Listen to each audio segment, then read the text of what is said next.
Hello students, आप सभी का हमारे यूट्यूब चैनल में हार्दिक स्वागत है। आज के इस वीडियो में मैं 10th क्लास के स्टूडेंट्स के लिए ये वीडियो लेकर आया हूँ। 10th क्लास के आरबीएससी बोर्ड वाले स्टूडेंट विशेष तौर पर इस वीडियो को जरूर देखें, उनकी काफ़ी हेल्प होगी इस वीडियो के माध्यम से।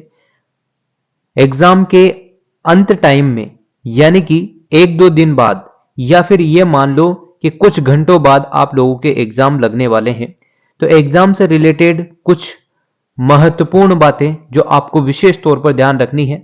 और बहुत सारे स्टूडेंट ऐसे हैं जो एग्ज़ाम टाइम पर बहुत ही ज़्यादा टेंशन में, तनाव में या फिर नर्वसनेस बहुत ज़्यादा फील करते हैं, और ये एक कॉमन प्रॉब्लम है जो सभी को एग्ज़ाम टाइम पर होती है। ठीक है, अब देखिएगा आप लोगों को किन चीज़ों से बचना है और क्या क्या आपको करना है। ठीक है, वीडियो आप लोगों को पूरा देखना है, और अगर आप लोग चैनल पर नए हैं तो चैनल को सब्सक्राइब, वीडियो को लाइक और बेल आइकन जरूर दबा लीजिएगा। जैसा कि मैं पहले आप लोगों को टाइम टेबल बता दूं, अब आप लोग सोच रहे होंगे कि कुछ दिन बाद या कुछ घंटों बाद तो हमारा एग्जाम है, आप टाइम टेबल क्यों बता रहे हो।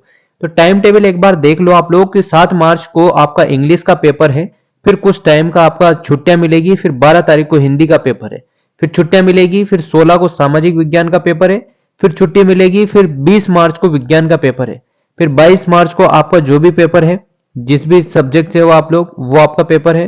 23 मार्च को आपका संस्कृतम का पेपर है, और 27 मार्च को गणित का पेपर है, और 30 मार्च को आपका संस्कृत विषय का पेपर है। इस टाइप से आप लोगों को टाइम टेबल तो क्लियर है, और आपके पास एडमिट कार्ड आ गया होगा। एडमिट कार्ड भी आ गया है, टाइम टेबल भी आपके पास बिल्कुल मौजूद है। अब आपको क्या करना है, इस अंतिम एग्जाम के अंतिम दिनों में आप लोगों को विशेष तौर पर इस बात का विशेष ध्यान रखना है कि इतना ज्यादा आपको लोड नहीं लेना है। यह 10th की परीक्षा एक छोटी सी परीक्षा है। अगर आप दिमाग में बहुत बड़ा फोबिया बना लोगे कि बहुत बड़ा एग्जाम है, बहुत कुछ करना है, तो ये गलत है। आप लोग बिल्कुल नॉर्मल रहो। हालांकि कहना बहुत आसान है कि नॉर्मल रहो, पर आप कह रहे होंगे कि हम ही जानते हैं। पर ऐसा बिल्कुल नहीं है कि आप लोग ही एग्जाम विशेष तौर पर दे रहे हो। हम लोगों ने भी दिया है, और काफी 10-12 साल पुरानी बातें हैं, तभी दे दुआ के निकल चुके हैं। तो काफी ज्यादा अनुभव है, आप लोगों को जो चीजें बतानी है वही बताने की कोशिश की जा रही है। पहली बात यह ध्यान रखें कि अभी तक जो भी आपने पढ़ लिया है, या जिसकी भी जैसी भी तैयारी आपकी हो चुकी है जिस भी सब्जेक्ट की, उसका बस रिवीजन आपको करना है। एक्स्ट्रा चीजें नहीं पढ़नी है, क्योंकि इतना टाइम आपके पास नहीं है कि आप एक्स्ट्रा चीजें पढ़ने बैठो। ठीक है, तो सबसे पहले तो आप रिवीजन कंप्लीट कर लें। जैसे भी स्पीड पे कर पा रहे हो तो स्पीड पे, स्लो में कर पा रहे हो तो स्लो में। अगर किसी ने 2-5 बार रिवीजन कर लिया है तो एक बार वो फटाफट से रिवीजन एक और बार कर ले, ताकि जो भी आपका पहला पेपर है उसमें आपका अगर अच्छे से पेपर गया तो आप पॉजिटिव एनर्जी के साथ दूसरा, तीसरा, चौथा पेपर भी आराम से कर दोगे। ठीक है, और अगर पहले पेपर में थोड़ी दिक्कत आना स्टार्ट हो गई तो आप थोड़े से नेगेटिव जाएंगे, ह्यूमन नेचर है, जाते ही हैं। इतनी ही कोशिश कर ले। हालांकि आपको पता है कि हर सब्जेक्ट में अलग अलग चीजें आपको लिखनी है।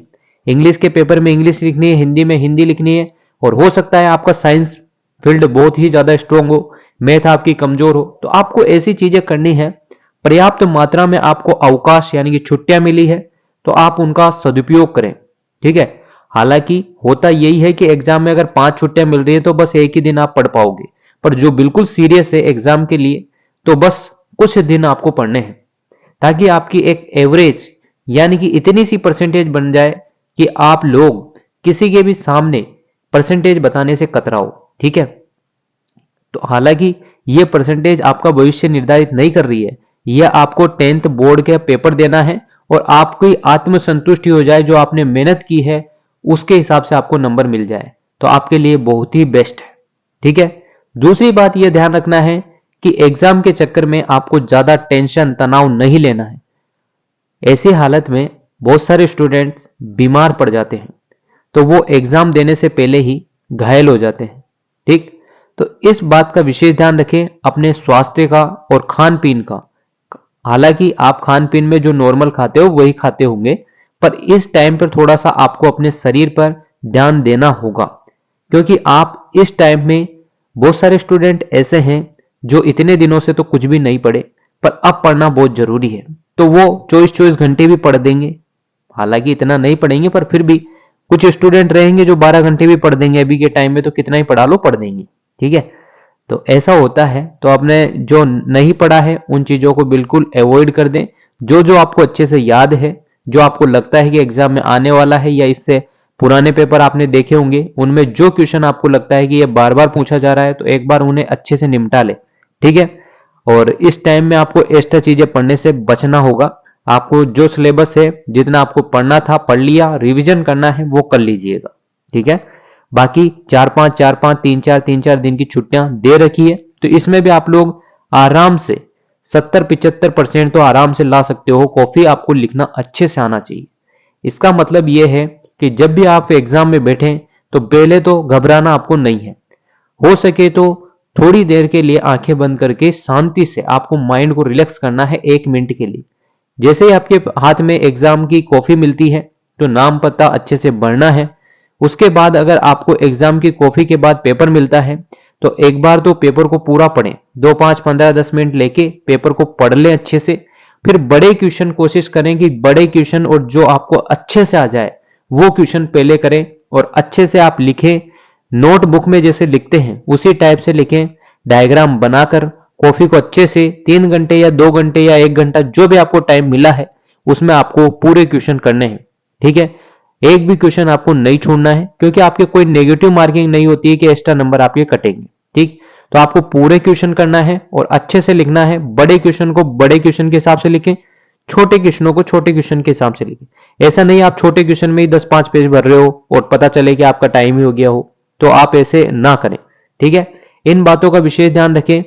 और इस टाइम पर एक बात और ध्यान रखनी है आपको कि इस टाइम पर आप पर्याप्त मात्रा में नींद लें। पर्याप्त मात्रा में नींद लेने का मतलब है कि आप 10-12 घंटे नहीं सोना है, आपको मात्र 5 या 6 घंटे कम से कम सोना ही है, रिलैक्स होके। ठीक है, और बहुत सारी बार ऐसी भी होती है कि रात रात भर पढ़ते हैं बच्चे, तो वो उन चीजों से थोड़ा सा बचे। मानता हूं कि आप लोगों को पढ़ना चाहिए, क्योंकि अभी थोड़ा ही टाइम बचा है। 10-15 दिन अगर आप निकाल भी लोगे तो कोई बात नहीं, पर इससे आप लोगों का स्वास्थ्य पर इफेक्ट पड़ेगा, वो जरूरी है। क्योंकि एक पेपर देके आपको बैठ नहीं जाना है, 6-7 पेपर हैं आपके, वो सारे देने हैं। तो आपको ध्यान रखना है अपने स्वास्थ्य का भी, और इन चीजों को विशेष तौर पर ध्यान रखें। ये छोटा सा एक मोटिवेशन है। और एक बात बिल्कुल आप लोग ध्यान रखें कि ये एग्जाम जो आप दे रहे हैं 10वीं बोर्ड का, मानते हैं कि आपके अच्छे मार्क्स आने चाहिए, पर ऐसा भी नहीं है कि ये एग्जाम आपका आखिरी एग्जाम है। आपने बहुत सारी स्टोरी ऐसी सुनी होगी कि 10वीं बोर्ड में 50% नंबर है, 12वीं बोर्ड में 60% नंबर है और आईएएस बन गया, आरएस बन गया। तो इन चीजों से मोटिवेशन लेते हुए आप लोग बिना तनाव के 10th बोर्ड के पेपर दीजिएगा। और उम्मीद करता हूं, और इस चैनल की तरफ से आप सभी को हार्दिक शुभकामनाएं देता हूं कि आप सभी अच्छे से पेपर करें, अच्छे मार्क्स आपके आए। 80% से ऊपर मार्क्स आपके आ जाए काफी है। ज्यादा मार्क्स भी आप लोगों के लिए हार्मफुल हो सकते हैं, क्योंकि ज्यादा मार्क्स आपको लाने हैं तो कोई कंपटीशन की तैयारी में आपको लाने चाहिए, वो आपका भविष्य निर्धारित करते हैं। ये एग्जाम नॉर्मल ही एग्जाम होते हैं, इतना फोबिया बनाने की जरूरत आपको नहीं है। ठीक है, उम्मीद करता हूं इस छोटे से मोटिवेशन के साथ ये वीडियो आप लोगों को काफी हेल्पफुल लगेगी, और अच्छे से आप लोग एग्जाम दीजिएगा। मन को बिल्कुल शांत रखें, जो याद हो गया है उसे अच्छे से लिखने की कोशिश कीजिएगा। वीडियो अच्छी लगी हो तो like, comment, share and subscribe. Thanks for watching और बेस्ट ऑफ लक।